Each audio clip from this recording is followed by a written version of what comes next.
सीधे आपको लोकसभा लिए चल रहे हैं।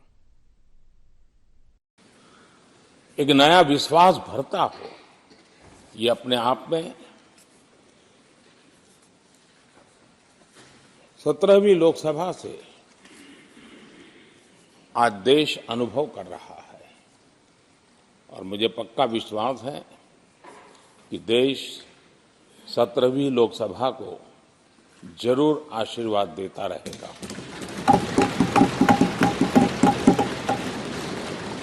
इन सारी प्रक्रियाओं में सदन के सभी माननीय सदस्यों का बहुत महत्वपूर्ण रोल रहा है, महत्वपूर्ण भूमिका रही है और ये समय है कि मैं सभी माननीय सांसदों का इस गृह के नेता के नाते भी और आप सबके एक साथी के नाते भी आप सबका अभिनंदन करता हूं।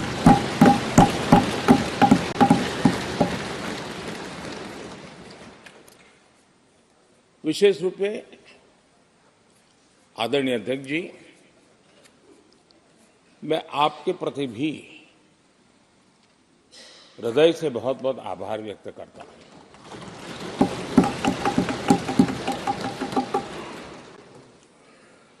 पांचों वर्ष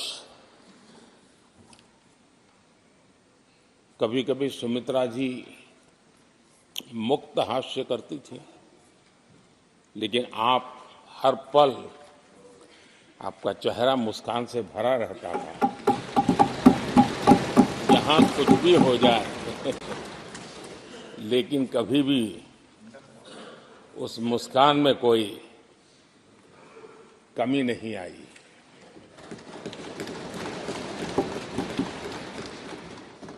अनेकविध परिस्थितियों में आपने बहुत ही संतुलित भाव से और सच्चे अर्थ में निष्पक्ष भाव से इस सदन का मार्गदर्शन किया, सदन का नेतृत्व किया। मैं इसके लिए भी आपकी भूरी भूरी प्रशंसा करता हूं।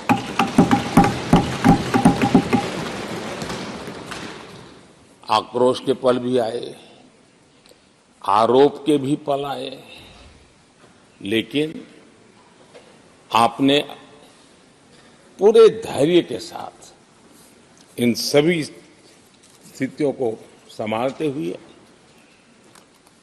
और एक सूझबूझ के साथ आपने सदन को चलाया, हम सबका मार्गदर्शन किया। इसके लिए भी मैं आपका आभारी हूं। आदरणीय सभापति जी, इस 5 वर्ष में इस सदी का सबसे बड़ा संकट पूरी मानव जात ने झेला।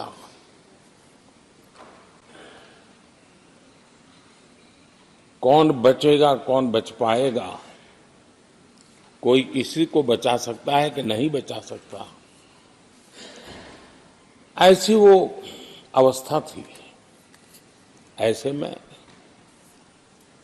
सदन में आना, ये भी अपना घर छोड़ के निकलना, ये भी संकट का काल था। उसके बाद भी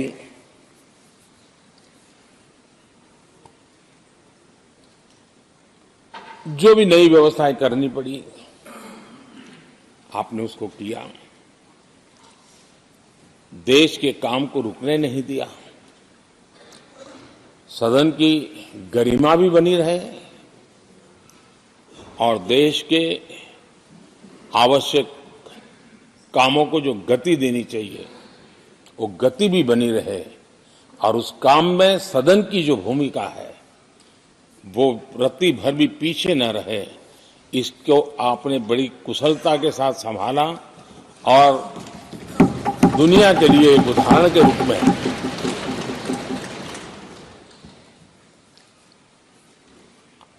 आदरणीय सभापति जी, मैं माननीय सांसदों का भी इस बात के लिए आज एक बार आभार व्यक्त करना चाहता हूं कि उस कालखंड में देश की आवश्यकताओं को देखते हुए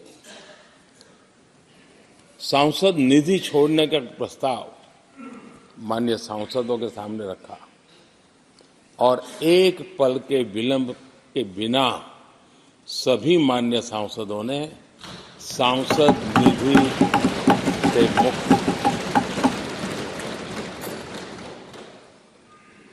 इतना ही नहीं, एक देशवासियों को पॉजिटिव मैसेज देने के लिए अपने आचरण से समाज को एक विश्वास देने के लिए सांसदों ने अपनी सैलरी में से 30% कटौती का निर्णय सबने खुद ने किया, ताकि देश को भी विश्वास हुआ कि ये सबसे पहले छोड़ने वाले लोग हैं। और आदरणीय सभापति जी, हम सभी सांसद बिना कारण साल में 2 बार हिंदुस्तान के मीडिया के किसी न किसी कोने में गाली खाते रहते थे कि ये सांसदों को इतना मिलता है और कैंटीन में इतने में खाते हैं, बाहर इतने में मिलता है, कैंटीन में इतने में मिलता है, बाहर यानी पता नहीं बाहर नोट लिए जाते थे। आपने निर्णय किया सबके लिए समान रेट होंगे कैंटीन में, और सांसदों ने कभी भी विरोध नहीं किया, शिकायत भी नहीं की, और सभी सांसदों की बिना कारण इतनी फजेत करने वाले लोग मजे लेते थे, उससे हम सबको आपने बचा लिया। इसके लिए भी मैं आपका आभार व्यक्त करता हूं। आदरणीय सभापति जी, ये बात सही है कि हमारे कई लोकसभा के चाहे 17 भी हो, 16 भी हो, 15 भी हो, संसद का नया भवन होना चाहिए, इसकी चर्चा सबने की, सामूहिक रूप से की, एक स्वर से की, लेकिन निर्णय नहीं होता था। ये आपका नेतृत्व है जिसने निर्णय किया, चीजों को आगे बढ़ाया, सरकार के साथ अनेक मीटिंगें की, और उसी का परिणाम है कि आज देश को ये नया संसद भवन प्राप्त हुआ है। आदरणीय सभापति जी, एक संसद के नए भवन में एक विरासत का अंश और जो आजादी की पहली पल थी उसको जीवंत रखने का हमेशा हमेशा हमारे मार्गदर्शक रूप में ये सेंगोल को यहाँ स्थापित करने का काम, और अब प्रतिवर्ष उसको सेरेमोनियल इवेंट के रूप में उसको हिस्सा बनाने का एक बहुत बड़ा काम आपके नेतृत्व में हुआ है, जो भारत की आने वाली पीढ़ियों को हमेशा हमेशा हमें आजादी के उस प्रथम पल के साथ जोड़ के रखेगा, और आजादी की वो पल क्यों थी हमें वो याद रहेगा, तो देश को आगे ले जाने की वो प्रेरणा भी बनी रहेगी। उस पवित्र काम को आपने किया है। आदरणीय सभापति जी, ये भी सही है कि इस कालखंड में G20 की अध्यक्षता का भारत को मिली। भारत को बहुत सम्मान मिला। देश के हर राज्य ने अपने अपने तरीके से विश्व के सामने भारत का सामर्थ्य और अपने राज्य की पहचान बखूबी प्रस्तुत की, जिसका प्रभाव आज भी विश्व के मन पर है। उसके साथ आपके नेतृत्व में G20 की तरह P20 का जो सम्मेलन हुआ और विश्व के अनेक देशों के स्पीकर्स यहां आए, और मदर ऑफ डेमोक्रेसी भारत किस महान परंपरा को लेकर के, किस डेमोक्रेटिक वैल्यूज को लेकर के सदियों से हम आगे बढ़े हैं। व्यवस्थाएं बदली होगी, लेकिन डेमोक्रेटिक मन भारत का हमेशा बना रहा है। उस बात को आपने विश्व के स्पीकर्स के सामने बखूबी प्रस्तुत की, और भारत को लोकतांत्रिक व्यवस्थाओं में भी एक प्रतिष्ठा प्राप्त कराने का काम आपके नेतृत्व में हुआ। आदरणीय सभापति जी, मैं एक बात के लिए आपका विशेष अभिनंदन करना चाहता हूं। शायद हमारे सभी माननीय सांसदों का और मीडिया का भी उस तरफ ध्यान नहीं गया है। हम संविधान सदन जिसको कहते हैं, जो पुरानी संसद, जिसमें महापुरुषों के जन्म जयंती निमित्त उनकी प्रतिमा को पुष्प चढ़ाने के लिए हम लोग एकत्र आते हैं, लेकिन वो एक 10 मिनट का इवेंट होता था और चले जाते थे। आपने देश भर में इन महापुरुषों के लिए वक्तृत्व स्पर्धा, निबंध स्पर्धा का एक अभियान चलाया। उसमें से जो बेस्ट ऑरेटर होते थे और बेस्ट एसेज होते थे, हर राज्य से 2-2 बालक उस दिन दिल्ली आते थे और उस महापुरुष की जन्म जयंती के समय, पुष्प वर्षा के समय वो मौजूद रहते थे, देश के नेताओं को, और बाद में वो पूरा दिन भर रह करके उस पर अपना व्याख्यान देते थे। वे दिल्ली के अन्य स्थान पर जाते थे, वो सांसद की गतिविधियों को समझते थे। यानी अपने ये निरंतर प्रक्रिया चला करके देश के लाखों विद्यार्थियों को भारत की संसदीय परंपरा से जोड़ने का बहुत बड़ा काम किया। और ये परंपरा, ये आपके खाते में रहेगी और आने वाले समय में हर कोई बड़े गौरव के साथ इस परंपरा को आगे बढ़ाएगा। मैं इसके लिए भी आपका अभिनंदन करता हूं। आदरणीय अध्यक्ष जी, संसद की लाइब्रेरी जिसको उपयोग करना चाहिए वो कितना कर पाते थे वो तो मैं नहीं कह सकता हूं, लेकिन आपने उसके दरवाजे सामान्य व्यक्ति के लिए खोल दिए। ज्ञान का ये खजाना, परंपराओं की विरासत, उसको आपने जन सामान्य के लिए खोल करके बहुत बड़ी सेवा की है। मैं इसके लिए भी आपका हृदय से अभिनंदन करता हूं। पेपरलेस पार्लियामेंट, डिजिटलाइजेशन, आपने आधुनिक टेक्नोलॉजी हमारी व्यवस्था में कैसे बने। शुरू में कुछ साथियों को दिक्कत रही, लेकिन अब सब इसके आदी हो गए हैं। सब मैं देखता हूं, जब यहाँ बैठे हैं तो कुछ न कुछ करते रहते हैं। तो अपने आप में एक बहुत बड़ा काम आपने किया है। ये एक स्थायी व्यवस्थाएं आपने निर्माण की है। मैं इसके लिए आपका बहुत आभार व्यक्त करता हूं। आदरणीय अध्यक्ष जी, आपकी कुशलता और माननीय सांसदों की जागरूकता, उन सबका संयुक्त प्रयास मैं कह सकता हूं कि जिसके कारण 17वीं लोकसभा की प्रोडक्टिविटी करीब 97% रही है।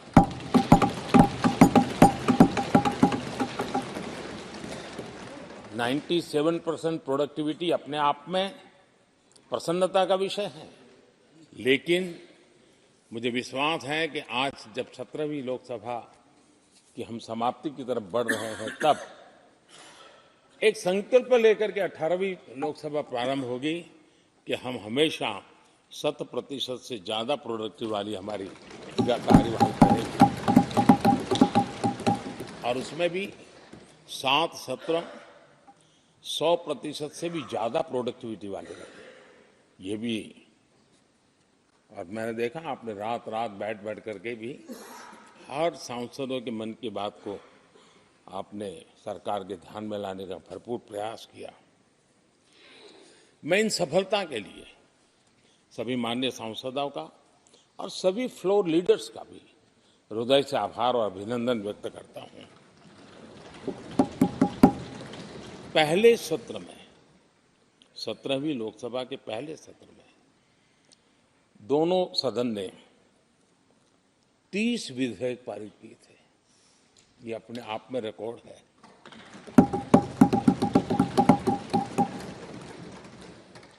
और एक नए नए बेंचमार्क 17वीं लोकसभा ने बनाए हैं।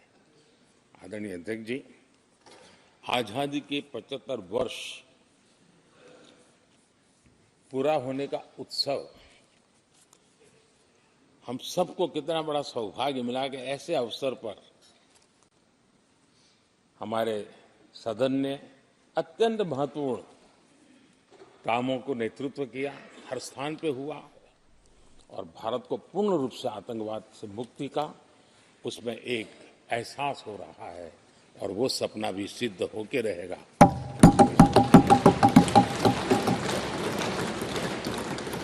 हम 75 साल तक अंग्रेजों की दी हुई दंड संहिता में जीते रहे। हम गर्व से कहेंगे देश को, नई पीढ़ी को कहेंगे, आप अपने पोते पोती को कह सकेंगे गर्व से कि देश 75 साल भले दंड संहिता में जिया, लेकिन अब आने वाली पीढ़ी न्याय संहिता में जिएगी और यही सच्चा लोकतंत्र है।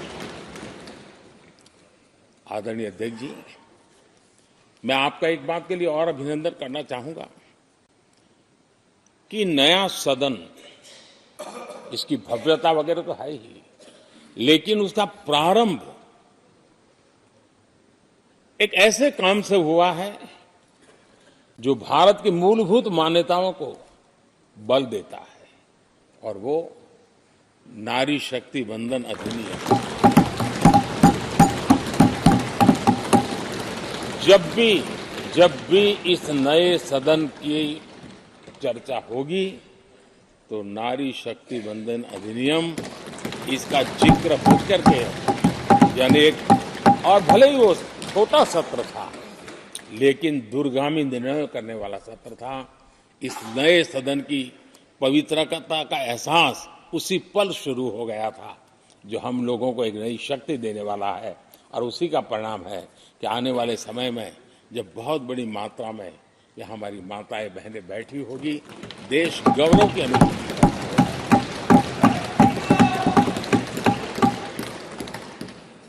3 तलाक, कितने उतार चढ़ाव से हमारी मुस्लिम बहनें इंतजार कर रही थी। अदालतों ने उनके पक्ष में निर्णय किए थे, लेकिन वो हक उनको प्राप्त नहीं हो रहा था। मजबूरियों से गुजारा करना पड़ रहा था। कोई प्रकट रूप से कहें, कोई अप्रकट रूप से कहें, लेकिन 3 तलाक से मुक्ति का बहुत महत्वपूर्ण और नारी शक्ति के सम्मान का काम 17वीं लोकसभा ने किया है। सभी मान्य सांसद, उनके विचार कुछ भी रहे हो, उनका निर्णय कुछ भी रहा हो, लेकिन कभी न कभी तो कहेंगे कि हाँ, इन बेटियों को न्याय देने का काम भी करने के समय हम वहां मौजूद हैं। पीढ़ियों से होता यह न्याय हमने पूरा किया है और वो बहनें हमें आशीर्वाद दे रही है। आदरणीय अध्यक्ष जी, आने वाले 25 वर्ष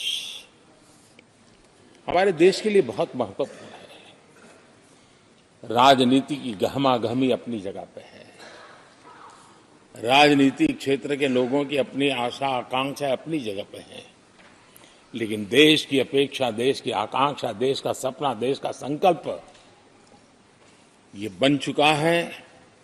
25 साल वो हैं जो देश इच्छित परिणाम प्राप्त करके रहेगा।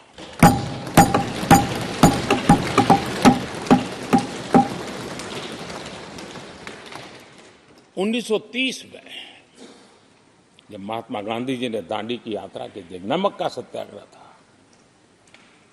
घोषणा होने के पहले लोगों को सामर्थ्य नजर नहीं आया था।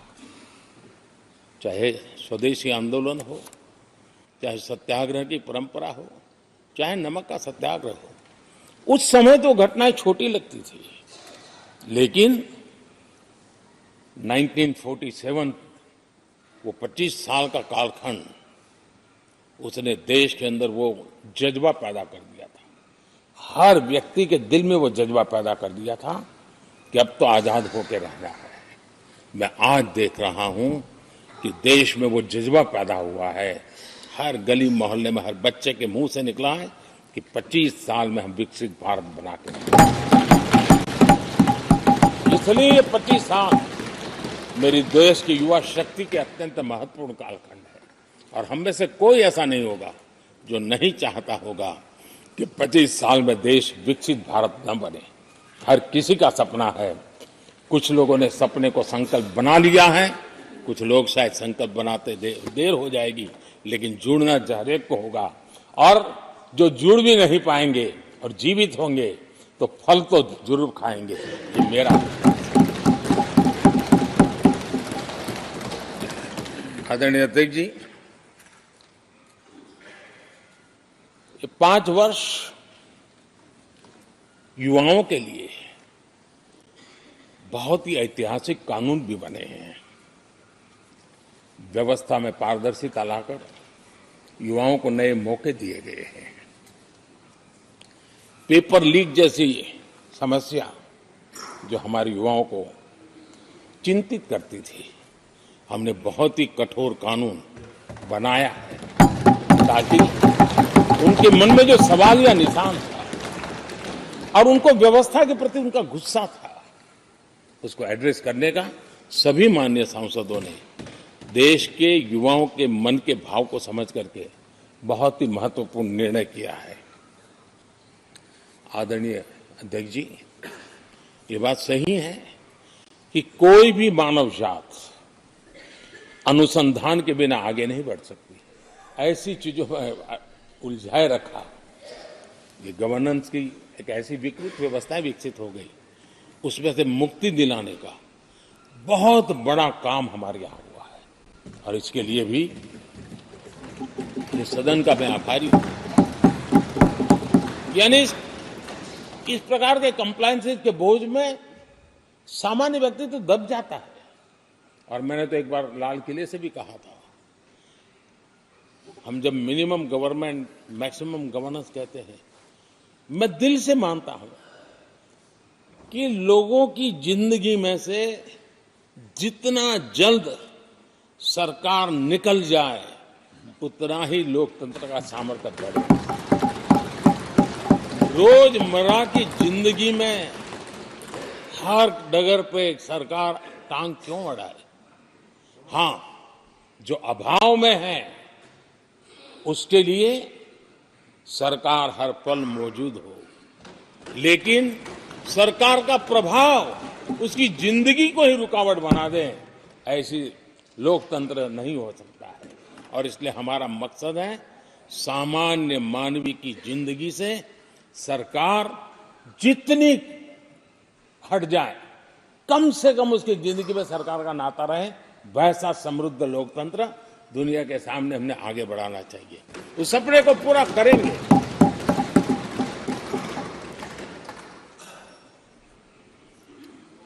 आदरणीय अध्यक्ष जी, companies act, limited liability partnership act, 60 से अधिक गैर जरूरी कानूनों को हमने हटाया है। ईज ऑफ डूइंग बिजनेस, इसके लिए ये बहुत बड़ी आवश्यकता थी, क्योंकि हर देश को आगे बढ़ना है तो बहुत सारी रुकावटों से बाहर आना पड़ेगा। हमारे कई कानून तो ऐसे थे, छोटी छोटे कारणों से जेल में भर दो बस। यहां तक कि फैक्ट्री है और उसके शौचालय को 6 महीने में एक बार अगर व्हाइट वॉश नहीं किया है तो उसके लिए जेल थी, वो कितनी बड़ी कंपनी का मालिक क्यों ना हो। अब ये जो एक प्रकार की जो अपने आप को बड़े लेफ्ट लिबरल कहते हैं, उन लोगों की आइडियोलॉजी और देश में ये तुमारशाही का जमाना, उन सारों से मुक्ति दिलाने का हमें भरोसा होना चाहिए भाई। वो करेगा। आज लोगों के घरों में लिफ्ट होती है, वो सोसाइटी फ्लैट वाले लोग अपनी लिफ्ट रिपेयर करते ही है जी, हर चीज कर लेते हैं। तो ये जो समाज पर, नागरिक पर भरोसा करने का काम, बहुत तेजी से बढ़ाने का काम 17वीं लोकसभा ने किया है। और इसके लिए जन विश्वास एक्ट, मैं समझता हूं 180 से ज्यादा प्रावधान डीक्रिमिनलाइज करने का काम किया है। जो मैं कहा छोटी छोटी बात में जेल में डाल देना, ये डीक्रिमिनलाइज करके हमने नागरिक को ताकत दी है। वो इसी सदन ने किया है, यही माननीय सांसदों ने किया है। कोर्ट की चक्कर से जिंदगी बचाने के लिए बहुत महत्वपूर्ण काम, कोर्ट के बाहर विवादों से मुक्ति, उस दिशा में एक महत्वपूर्ण काम, मध्यस्थता का कानून, उस दिशा में भी इसी माननीय सांसदों ने बहुत बड़ी भूमिका अदा की, जो हमेशा हाशिए पर थे, किनारे पर थे, जिनको कोई पूछता नहीं था। सरकार होने का उनको एहसास हुआ है। हाँ, सरकार अहम है। जब कोविड में मुफ्त इंजेक्शन मिलता था ना, उसको भरोसा होता था, चलिए जान बच गई,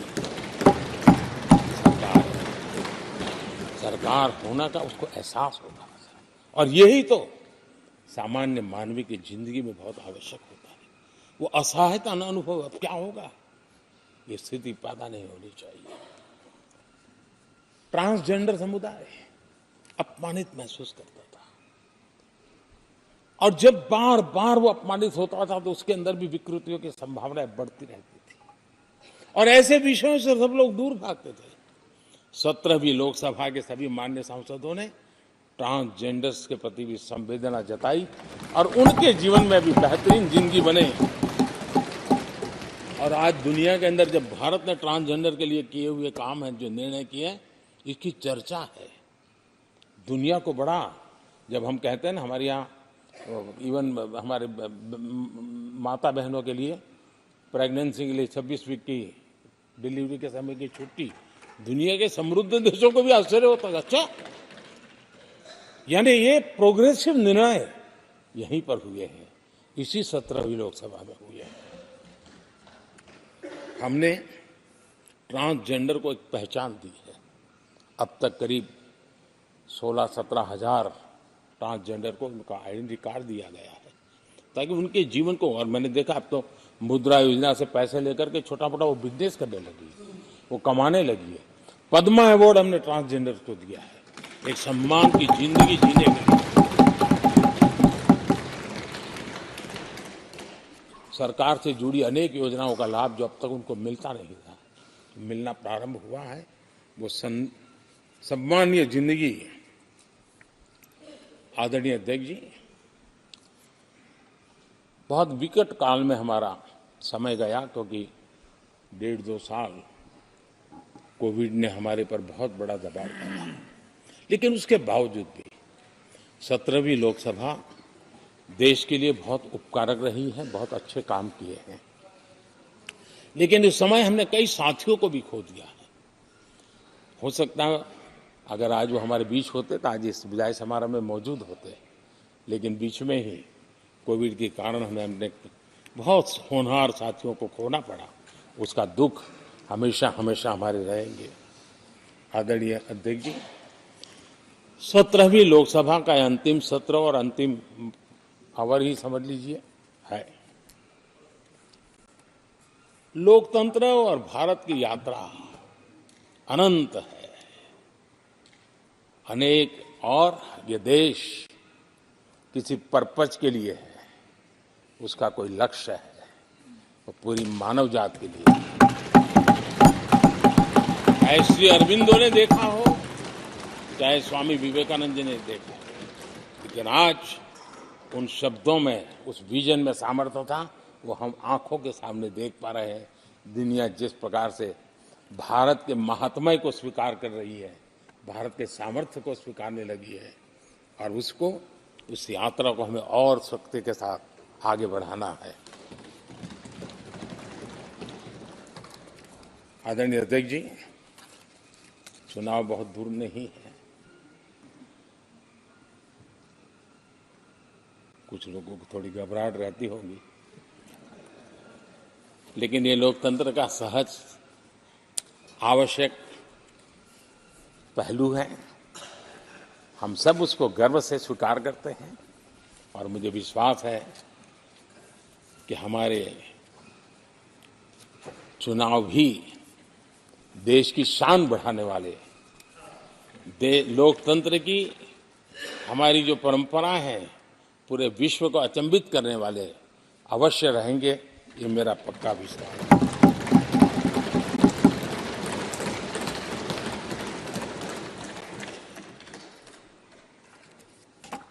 आदरणीय अध्यक्ष जी, मैं सभी माननीय सांसदों का जो सहयोग मिला है, जो निर्णय हम कर पाए हैं, और कभी कभी हमले भी इतने मजेदार हुए हैं कि हमारे भीतर की शक्ति भी खिल करके निकली है। और मेरा तो परमात्मा की कृपा रही है कि मुझे जब चुनौती आती है तो जरा और आनंद आता है। हर चुनौती को हम सामना कर पाए हैं, बड़े आत्मविश्वास और विश्वास के साथ हम चले हैं।